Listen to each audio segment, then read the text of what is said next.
कुरान अजीब में क्या रब्बे कदीर ने ये नहीं इरशाद फरमाया,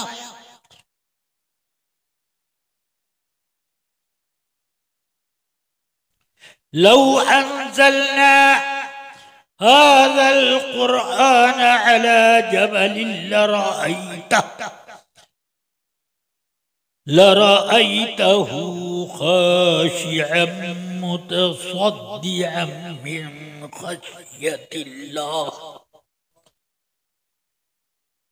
अगर ये कुरान हम दुनिया के अजीम पहाड़ पर उतार देते तो आप देख लेते अपनी आंखों से कि वो पहाड़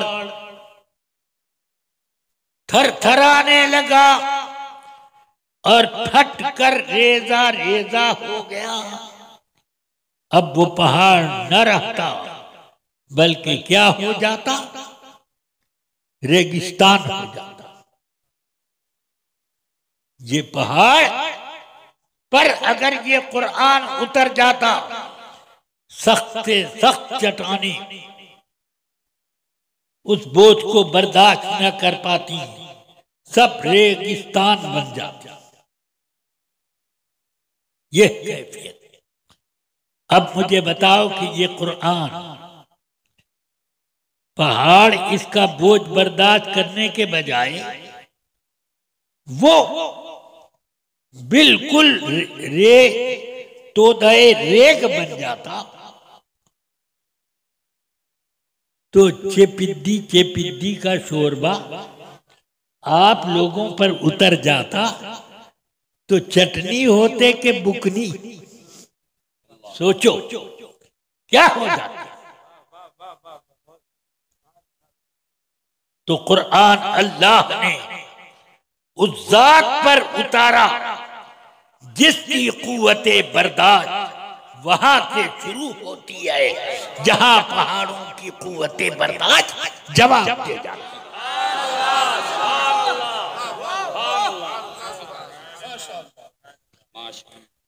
कुछ बात जहर में उतरी, इसलिए कुरान मजीद और भी दूसरी किताबें अल्लाह ने अंबियाए किराम रुसुले इज़ाम पर जो नादिल फरमाई तो अंबिया के अंदर अलैहिमुस्सलातो तस्लीम वो कुव्वते बर्दाश्त थी कि जो और लोगों के पास नहीं, किसी मखलूक के पास नहीं, इसलिए उन पर उतारी गई। किसी लल्लू बज्जू के यहां नहीं उतरी, समझ गया। ये लोग जो डायरेक्ट खुदा से ले लेते हैं, जरा उनसे कहो कि कुरान की एक आयत भी ले सकते हो, ले लो। बुखारी शरीफ उठाइए, एक आयत है, वो आयत जब उतरी सूरह निसा में, सूरह निसा की वो आयत जब उतरी, सैयदना ज़ैद इब्न साबित और बरा इब्न आज़िब रज़ियल्लाहु अन्हुमा दोनों से बुखारी शरीफ किताबुत तफसीर सूरतुन निसा की तफसीर में ये हदीस मिल जाएगी। दोनों बुजुर्गों से, दोनों साहबा रिवायत है कि रसूल पाक सल्लल्लाहु अलैहि वसल्लम ने ज़ैद इब्न साबित के यहाँ कहलवाया कि कलम दवात और कागज या हड्डी का टुकड़ा लेकर आओ, वही लिखनी। वो लेकर आए तो हज़रते रसूल पाक सल्लल्लाहु अलैहि वसल्लम ने उनको बहुत करीब बिठाया कि हुजूर की राने शरीफ उनकी रान से जरा यूं टच हो रही थी। जैसे जमीन पर जब मजमा लगता है तो एक दूसरे की टांग ऐसे टच हो जाती है, रान से रान, उसी तरह टच, इतना करीब। ये क्यों इतना करीब रखते? इस वजह से कि लिखवाने का तरीका भी रसूल पाक बताते। तव्विलिल बा दव्विलिल मीम, इस तरह सब बताते जाते।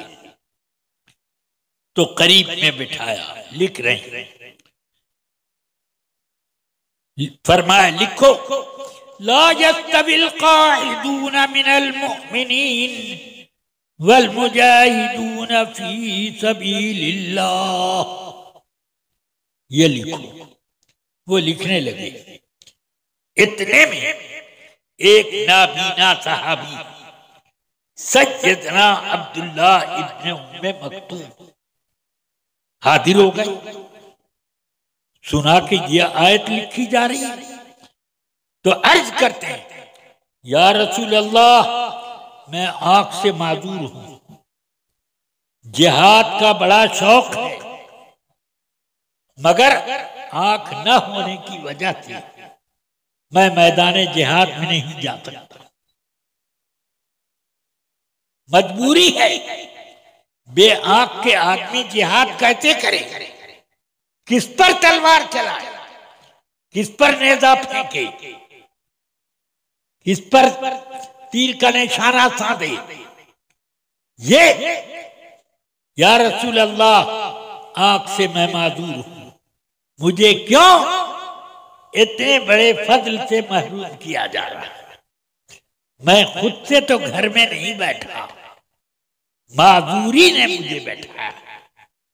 तो सरकार सीधे कह देते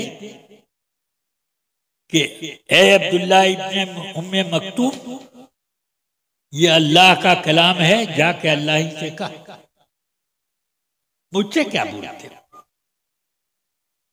हैं? यही ना कहना चाहिए था। ये कलाम अल्लाह का है।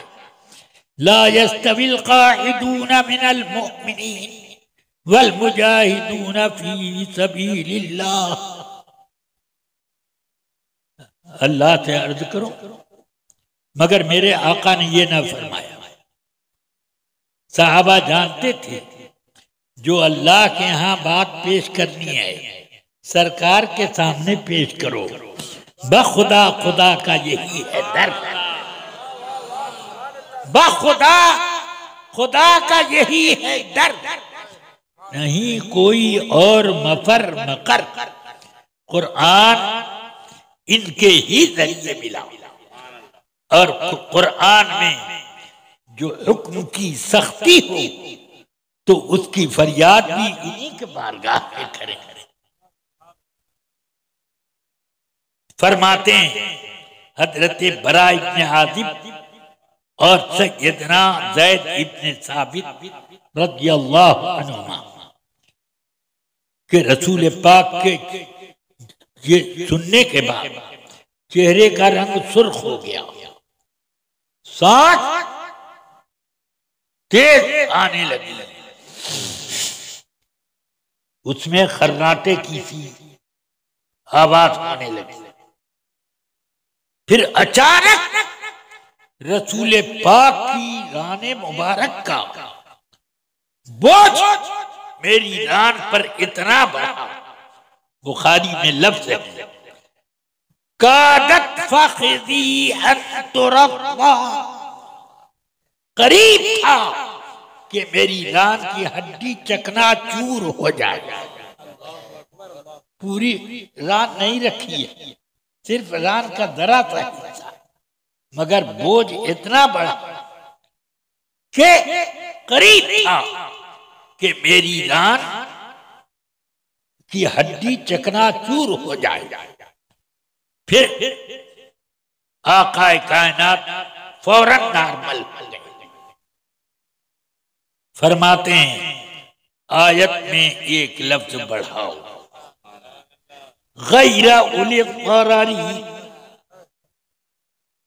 आयत यूं हो गई, ला यस्तविल काइदून मिनल मुमिनीन गैरा उलिल ज़ररी वल मुजाहिदून फी सबीलिल्लाह। पहले ये आयत पढ़ रहा था तो आप लोग समझते होंगे कि ये कुरान में से बीच के काट काट के पढ़ते हैं। हाँ, मगर मैं उस वक्त मैंने इसलिए नहीं कहा कि पूरी हदीस सुनो तब बात समझ में आएगी, तो वो लफ्ज बढ़ गया। अब ये इतना लफ्ज गैरा उलिल ज़ररी इतना ही उतरा है, मगर रसूल पाक के ऊपर कितना बोझ था वो कौन नाप सकता है। सिर्फ राने मुबारक का थोड़ा सा चमड़ा शरीफ उनके चमड़े से टच था, उस पर इतना बोझ कि उनकी हड्डी रान की हड्डी चूर चूर हो रही थी। अब जरा सोचो, ये इसलिए कुरान अजीम के नुज़ूल का बोझ सब कोई बर्दाश्त नहीं कर सकता सिवाय नबी आखिर ज़मान। इसलिए मेरे आका सरवरे कायनात सल्लल्लाहु अलैहि वसल्लम पर कुरान नादिल हुआ, उनके जरिए से उम्मत तक पहुंचा, रहमतुल लिल आलमीन के जरिए। अब